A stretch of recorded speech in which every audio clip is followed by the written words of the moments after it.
యువ ఐఏఎస్ అధికారులు శ్రీ పూజ ఆదిత్య వర్మ ఎంతో నిరాడంబరంగా పెళ్లి చేసుకొని అందరికీ ఆదర్శంగా నిలిచారు. ఈ రోజుల్లో పెళ్లిళ్లంటే కోట్లు ఖర్చు పెడుతుంటే విశాఖపట్నంలో సింపుల్ గా దండలు మార్చుకొని రిజిస్టర్ మ్యారేజ్ చేసుకున్న వీరి వివాహం అందరి దృష్టిని ఆకర్షించి ఎందరికో ఆదర్శంగా నిలిచింది. వేరు వేరు రాష్ట్రాల్లో పనిచేస్తున్న వీరిద్దరూ పెద్దలు కుదిర్చిన వివాహం కావడం విశేషం. ఈ రోజుల్లో పెళ్లి చేసుకోవాలంటే ఎంతో ఆర్భాటంగా ఉంటుంది. డెస్టినేషన్ వెడ్డింగ్ల పేర్లతో ఏకంగా కోట్ల రూపాయలు ఖర్చు చేస్తున్నారు. ప్యాలెస్లు, రిసార్ట్లు బుక్ చేసుకొని మరీ గ్రాండ్ గా పెళ్లిళ్ళు చేసుకుంటున్నారు. ఇదంతా కూడా నాణానికి ఒకవైపు అయితే ఈ రోజుల్లో కూడా సింపుల్ గా మ్యారేజ్లు బెస్ట్ అంటున్నారు ఇద్దరు యువ ఐఏఎస్ అధికారులు.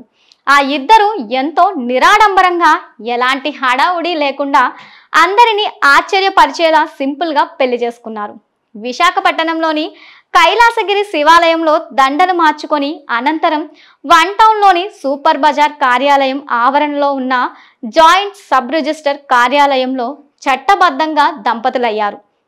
విశాఖపట్నం డిఐజీ బాలకృష్ణ దగ్గరుండి వీరి వివాహాన్ని నమోదు చేయించారు. పూజ ఆదిత్య వర్మ వీరి కుటుంబ సభ్యులు మాత్రమే హాజరై నూతన వధూవరులను ఆశీర్వదించారు.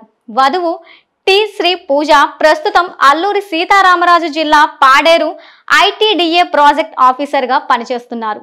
వరుడు ఆదిత్య వర్మ ప్రస్తుతం మేఘాలయలోని దాంద్రేంగిలో జాయింట్ కలెక్టర్గా విధులు నిర్వహిస్తున్నారు.